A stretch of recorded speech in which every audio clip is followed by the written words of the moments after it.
चीन की, क्योंकि यहाँ पर अब चीन की चुप्पी पर सवाल उठने लगे हैं। कच्चा तेल आयात करने वाले देशों में चीन सबसे ऊपर है। ईरान, इजराइल, अमेरिका युद्ध चल रहा है। इसमें मिडिल ईस्ट के जो देश हैं उन पर ईरान की तरफ से हमले तेज कर दिए गए हैं, जिसके बाद ये सवाल उठ रहा है कि आखिर यहाँ पर चीन चुप क्यों है। चीन हालांकि ईरान की जो सोवरेनिटी है, जो ईरान की संप्रभुता है, उसका समर्थन करता हुआ नजर आ रहा है, लेकिन तेल संकट पर आखिर चीन चुप क्यों है? इसके पीछे कौन से बड़े कारण हो सकते हैं?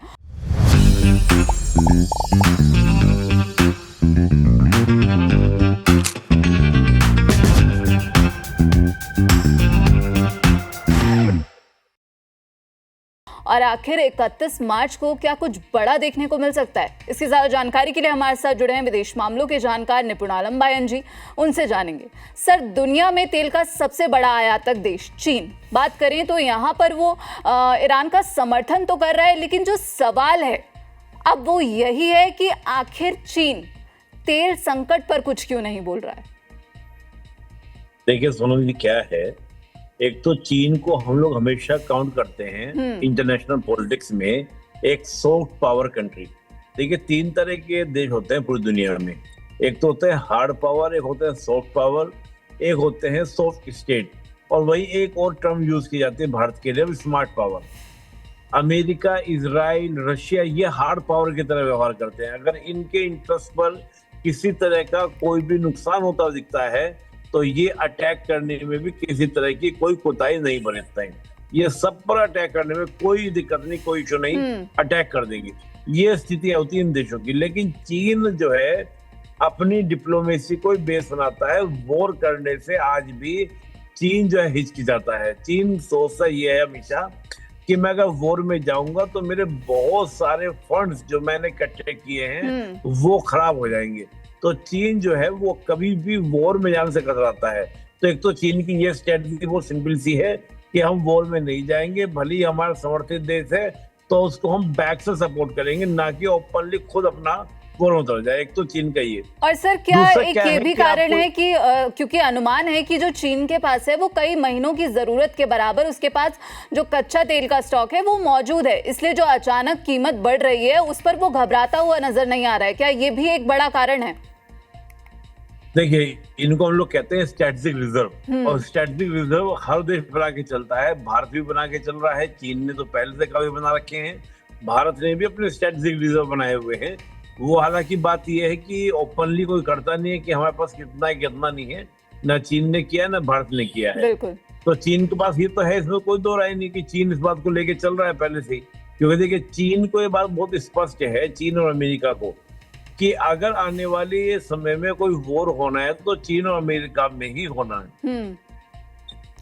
लेकिन सर, अभी ट्रम्प जो है चीन दौरे पर भी जाने वाले हैं, तो क्या कुछ बड़ा देखने को मिल सकता है? देखिए, मैं ये कहता हूँ, मुझे याद है कुछ समय पहले चीन के प्रेसिडेंट ने एक बात कही थी अमेरिका के प्रेसिडेंट को लेकर कि पूरी दुनिया के पास में इतना रिसोर्सेज है कि हम दोनों देश, वो बोल रहे थे अमेरिका और चीन के ऊपर, कि हम दोनों देश मिल बांटकर उसको क्या कर सकते हैं, यूज कर सकते हैं। इतने रिसोर्सेज हमारे पास में हैं। मतलब ये मानते हैं, चीन ये मानता है कि पूरी दुनिया पर जो कंट्रोल होना चाहिए वो अमेरिका और चीन का होना चाहिए, बाकी किसी और देश का नहीं। तो चीन का जो दौरा है अमेरिका के प्रेसिडेंट का, चीन की कोशिश ये होगी कि जो चीन और अमेरिका में तनाव है उसको हम दूर करके बल्कि हाथों में हाथ डाल के आगे बढ़ने का प्रयास करें। लेकिन अमेरिका ये मानता है कि चीन मेरा सबसे बड़ा प्रतिद्वंदी है, मुझे चीन और अमेरिका के बीच में एक बड़ा गैप बना देना है कि चीन दूर दूर तक हमें क्रॉस ना कर पाए। तो दोनों का जो मूलभूत है, वो जो अंतर है, मूलभूत जो टकराव है, विवाद है, वो इसी बात को लेकर है, और इसी बात को लेकर दोनों आपस में संघर्षरत है। बिल्कुल। तो यहाँ पर अब क्या कोई बड़ी डील देखने को मिल सकती है जब ट्रम्प चीन यात्रा पर जाएंगे? देखिए, मुझे नहीं लगता कि ठीक है वो कर भी लेंगे, लेकिन अंदर खाने दोनों एक दूसरे के साथ में वही शत्रुता वाला व्यवहार रखेंगे। हम उम्मीद करें कि दोनों में बहुत फ्रेंडशिप हो जाएगी, ऐसा कुछ हो जाएगा। मैं इस बात को मानने को तैयार नहीं हूँ। हाँ, चीन की कोशिश रहेगी कि हमें मित्रता हो जाए, लेकिन अमेरिका की इस प्रकार की कोशिश बहुत ज्यादा नहीं रहेगी। और हाल के दिनों में हो सकता है शायद कि सर इसी ईरान के वजह बोल से रहे वो जो है अमेरिका और इजराइल के जो हमले हैं उनका खुलकर विरोध करता हुआ नजर नहीं आ रहा है। हालांकि ईरान का साथ दे रहा है, ईरान की संप्रभुता का समर्थन कर रहा है, लेकिन यहाँ पर एक बैलेंस वाली रणनीति बनाकर चल रहा है। जी, अभी अमेरिका को जरूरत है कि चीन के साथ उसके संबंध सामान्य हो। कारण इतना ही है क्योंकि ईरान वॉर में अमेरिका जा चुका है और अमेरिका ये बात जानता है कि ईरान को बैकएंड जो सपोर्ट मिल रहा है वो चीन से मिल रहा है। तो बिल्कुल। बहुत सारी कहानियां जुड़ती हैं, उनको जोड़ने साधने का प्रयास दोनों देश डिप्लोमेटिक तरीके से हर देश करता है, तो अमेरिका भी वही कोशिश की तरह इसको देख सकती है। बिल्कुल।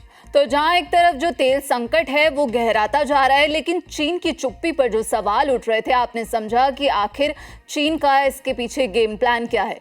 क्या चीन जो यहाँ पर एक बड़ी रणनीति अब अपनाते हुए नजर आ रहा है, और क्या 31 मार्च को कुछ बड़ा देखने को मिल सकता है जब ट्रंप चीन की यात्रा पर होंगे? सवाल हैं, लगातार बने रहेंगे और जब ट्रंप जाएंगे चीन तभी इनके जो उत्तर हैं वो देखने को मिलेंगे।